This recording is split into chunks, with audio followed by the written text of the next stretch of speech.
Hey y'all, Maria Com here again. I appreciate you being here to listen to me ramble about whatever the heck happens to be on my mind today. This may seem a little bit like a lecture, and I kind of apologize for that, but also I don't, because I think this is important. On the recording that I posted recently, where I asked if y'all would be interested in hearing me talk about pop culture stuff a little more, I have gotten a couple of likes on that, and hey, that's more likes than I normally get, so I'm just gonna go with yes, you all would like that. So here we are. I am going to. This one's just gonna kind of be a general discussion of pop culture and why critiquing pop culture and thinking about pop culture in a on a deeper level is important. That might not be the most exciting thing for y'all, but we gotta have a baseline. We have to have somewhere to start. So that's where we're gonna start. And here we go. So, obviously, since I have a master's degree in pop culture studies, I'm going to think it's important to analyze pop culture. But why do I think that? Why did I think that enough to apply for a program to get a master's degree in pop culture studies? First of all, didn't even know that was a possibility until I was a senior in undergrad, and my advisor for my senior project basically said, because I was doing a project on pop culture, I was analyzing a piece of pop culture. Not a piece, multiple pieces of pop culture. Because I was doing that, he basically said, you really should apply for this program at this school, and you should go if you get in. Because if this is the kind of thing you enjoy doing, and this is the kind of thing you enjoy researching, it is perfect for you. Again, didn't know it existed, and I basically said to myself, well, I will apply, and if I get accepted, I will go. And I did not expect to get accepted, but lo and behold, I did. And there we go. I went and I got a degree. Ta-da! It was very interesting. I learned a lot, and I loved that. So, hurrah! So, I mean, obviously, since I have a degree in this, I'm gonna think it's important, but I can make a good argument for why it's important. Maybe you won't agree that it's a good argument, but I think it is, so. And I'm going to try and not be boring, because there are a lot of things that I could say about why critiquing pop culture is important, and a lot of it will be boring. For example, like, I will just be very brief on this, but it is fascinating to look into it further, so I suggest you do if you think this is interesting. The idea of false choice is one reason it is interesting to critique pop culture.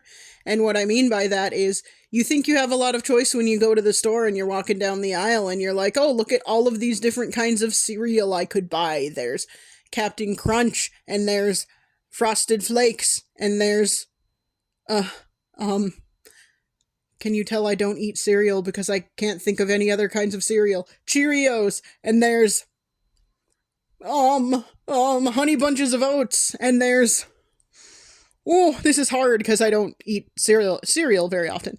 Yes, all of these things, there are all of these different kinds of cereal, and that is a lot of different choices, and isn't that great? I have so much choice.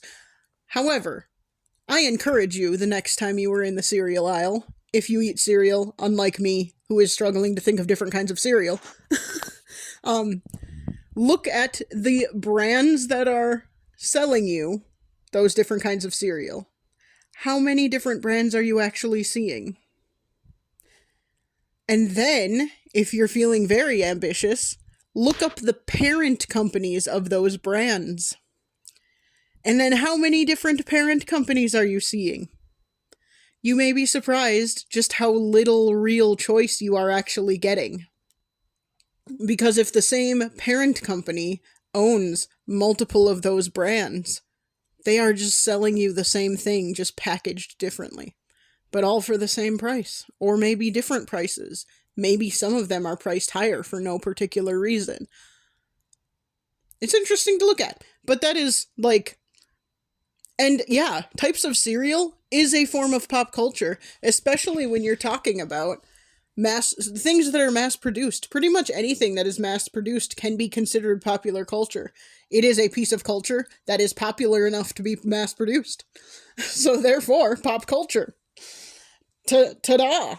I'm teaching you things already. Aren't you excited? And, like, that is just one thing. You can do that with anything beyond cereal, obviously. Another fun one is, like, drinks. So if you look at, like, sodas and juices and energy drinks and various things like that, just look at the brand, like, how many different brands you're seeing, and it's probably not a lot of brands. And even if you are seeing a number of different brands, look at the parent companies of all of those brands and see how many. See if you can count more than 5 brands, or sorry, more than 5 parent companies on in any particular industry, because as time goes on, more and more things are owned by fewer and fewer parent companies, which means we have very little choice. Again, that's not the most exciting part of critiquing pop culture, but it is something interesting and worth looking at. Another thing is the idea that pop culture is a way for a way to get the general public used to an idea. This can be either very good or very bad. Some, like, good examples are, and these are not the most current examples, they're just ones that I can think of off the top of my head, because I am doing this recording without doing a lot of research on pop culture stuff. But, yeah. So again, not the most current examples, but examples of things. Steven Universe is a cartoon that explores a lot of different ideas about gender identity and sexual orientation and romantic orientation and all those various things. And it could be argued that people who watched Steven Universe for the first time maybe had not encountered those ideas of being before watching the show. And therefore, the show is a way to get people watching it used to those ideas. Used to the idea that there are people who are interested in people of the same sex. People who are interested in people of the opposite sex. People who are interested in both. The idea that you can maybe be one sex, but see yourself as a different gender than the sex you were assigned at birth.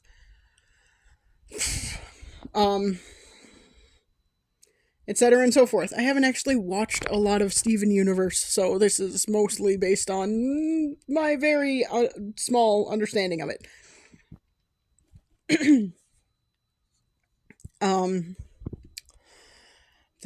And of course, that's the only example I can think of off the top of my head. Geez, this is why I should do research on this kind of stuff. Brokeback Mountain. Whether this is a good example or not, it is an example of gay men trying to exist in a rural environment and the struggles that they can go through. And that is, again, a way of getting the general public used to the idea, first of all, that men who live in rural settings and who work rugged sorts of jobs can be gay, and an idea of the struggles they might go through in life. It's a way to get the general public used to those ideas. A way to get people who may not have ever encountered a gay person that they are aware of used to the idea that gay people exist and that they face trials and tribulations in life. Again, whether or not it's a good example is not the point. The point is, it is just a way of getting people used to the idea. So, those are, like, just a couple of reasons that exploring pop culture on a deeper level, on a more critical level, is good. There's also, like, obviously, it's interesting to try and suss out what messages people are trying to send with popular culture. Um, there's a meaning behind everything, and also people can take out whatever meaning they want from things, but there are intended meanings. One of the things about popular culture, as opposed to like classical literature and classical films and things like that, is with with a lot of like older pieces of media, you can look at them through the lens of the death of the author. Like, what the author intended maybe doesn't matter. I would disagree with that. I think what the author intended always matters. It doesn't have to be the only thing you take out of something, but I think it matters personally. I think it matters a lot. And I think pretending it doesn't matter is kind of silly, so I don't necessarily completely agree with the idea of the death of the author. It's a little bit harder to apply when you're talking about something that is currently popular, because usually the author is actually still living and can tell us what they intended out of something. Whether or not that matters to you is what really is the goal. Like, that's really what matters. You as the audience can take something totally different out of a piece of media if that is how you see it. So, but it is interesting and worthwhile to explore what was the intention of this? What is the actual message of this?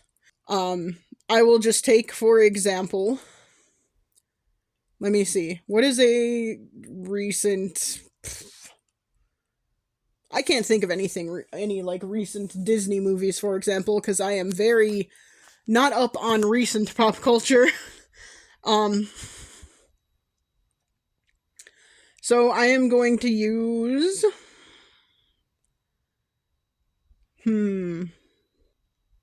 This is unfortunate. Why can't I think of any purposes of any Disney movies? Okay, let's look at my shelf. What Disney movies do I have? I have Beauty and the Beast. That's one that most people know. We'll talk about Beauty and the Beast. There are a couple of different messages you can take from Beauty and the Beast. Beauty and the Beast is a more difficult one because the Disney movie is not quite the same as, like, the original fairy tale that it comes from. But we're going to talk about the Disney movie and not the original fairy tale. Okay? Okay. There are multiple messages you can take out of the Disney film, and we'll talk about the cartoon, the original one, not the live action version, although I like both, personally speaking, so maybe I'm weird, but I like both. So the cartoon, Beauty and the Beast, one of the ideas you can take from it is obviously never judge a book by its cover. Like, just because someone looks ugly or scary or evil, that doesn't necessarily mean they are, and that might not be who they are underneath. You can't realistically know something about a person just by looking at them. You can't necessarily know who a person is just by looking at them. You have to get to know them first. I would say that's probably the main point of Beauty and the Beast. And it happens in multiple spots in that film. So you could say that about the Beast, obviously. Deep down, he's really a good person, and he, as long as he's with someone who gives him a chance to be a good person, he can be a good person. And, is interested in reading and books, and is interested in knowledge, that sort of thing. You can also say that in terms of Gaston. He is like a stereotypically attractive man. He's muscular, he looks like he's into athletics and things like that. He's a hunter. He's like the stereotypically masculine man, but he's not very intelligent and he's very narcissistic, which you wouldn't necessarily tell just by looking at him. And those are generally negative traits, in case you were wondering. Lack of intelligence is generally a negative trait, and narcissism is generally a negative trait. And all he cares about is himself. That's a negative trait. He doesn't care about what Belle wants, he just wants her because he wants her, regardless of what she says. That's a negative trait. You could also say the same thing about Belle. She's not just some, like, some beautiful woman. She likes to read, she likes to explore, she likes using her imagination.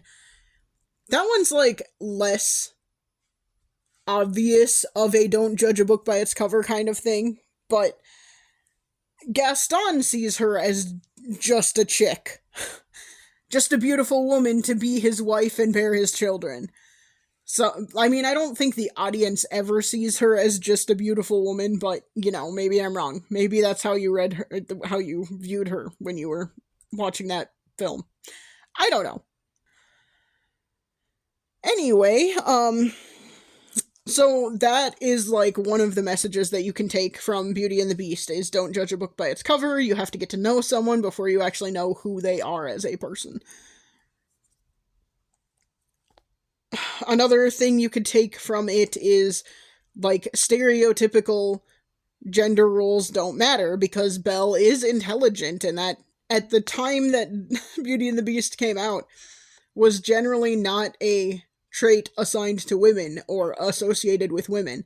I mean, it still isn't sometimes. Men definitely think they are better a lot of the time. Um, whether or not that is true, I will leave up to you. But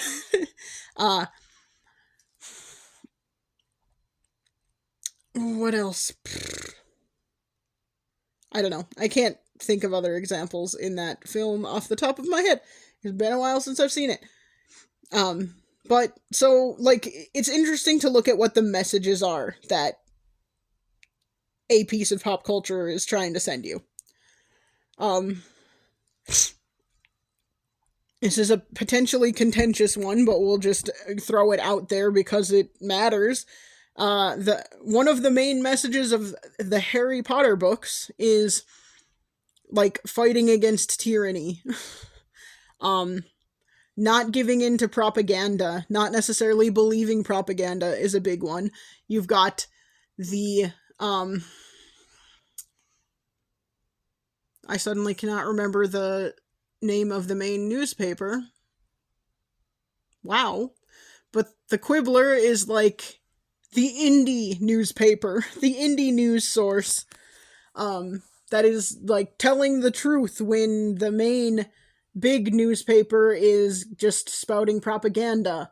And yeah, like that is a message of that story is sometimes people in power are just going to sell you propaganda and you should not fall for it because it is not true. Um yeah. Like that's just it's just interesting to explore the kinds of things popular culture is trying to teach us. Because that is one of the things. It's maybe not so much with movies all the time, but with uh TV shows, streaming shows, series, whatever you want to call them. Oftentimes they're trying to teach you lessons. They can be ongoing lessons, they could be episodic lessons, it just kind of depends. I would say, like, a lot of children's programming is definitely intended to teach you lessons. I haven't watched a lot of Bluey, but my understanding is that Bluey is really good at teaching lessons about real life to kids, and that's awesome. And I do plan on eventually watching some of it so that I can get an idea of it. I'm just so, I like things I am familiar with right now because life is scary and depressing, and familiar is good. New is scary. I have enough scariness in my life right now. So, really, why is this important? I mean, I could sit here and say forever, pop culture's trying to teach us stuff, blah, blah, blah, blah, blah. And you can believe me or you cannot. Maybe you think pop culture isn't trying to teach you anything and it's just there to exist and to entertain you. I mean, it is supposed to entertain you as well, but there is always a message behind everything. And that's not like, I'm not saying people are being underhanded or sneaky or anything like that. It just, our existences are about teaching each other lessons realistically, if you think about it. Like, most of my conversations with people are either explaining things that I have found or trying to learn things that they have found. Like, tell me what your life experience has taught you is kind of what most of my conversations end up being. How do I navigate this thing? You've been through it before. Can you explain it to me? Like, it's about learning things. That's what most of our lives are, in my opinion. Um, so yeah. But, I can sit here and say that until the cows come home, and that doesn't mean anything. What the reason I think it matters, and the reason I do kind of want to explore it a little bit more, is that pop culture, analyzing pop culture, is a really good way to get people used to thinking critically. And critical thinking is something I feel like we all are kind of lacking lately. It varies person to person, obviously, and then generation to generation. Some generations are much better at it, and some generations seem to have no ability to think critically. I'm not going to call any generations out. You can figure out for yourself who you think fits into each of those categories, but it is a thing, and it is something that I think, realistically, I think we could all use a little bit more critical thinking, especially in a world where things are moving so fast and things are changing so much all the time. It is important for us to be able to think about those changes in a critical manner. And think about them outside of just, like, we shouldn't necessarily be reacting to things solely based on our feelings. Because our feelings are not necessarily the best way to judge anything. Critical thinking will help us escape that problem. I mean, I don't think we can ever completely abandon our feelings. We are human beings, and feelings are an important part of who we are. But we should also pair that with logic and critical thinking. For example, you should be able to tell or be able to figure out, like, not necessarily tell immediately by one glance, but we should be able to look at something and say, okay, let's just say the news, for example. You should be able to look at a newspaper article and say, okay, who is selling this to me? Who is writing this? Not necessarily the individual person, but the company behind it. Like, who is giving me this piece of information? What is the purpose of them giving me this information? Why are they giving it to me in the way they are giving it to me? For example, why are they using the words they're using? And are they trying to teach me something? And what are they trying to teach me? Are they just relaying information in an unbiased manner? Or are they being incredibly biased? And are they spinning things in a particular way? These are things we should be able to figure out as we're looking at something, as we're reading a news article, as we're watching a news segment. We should be able to figure those things out.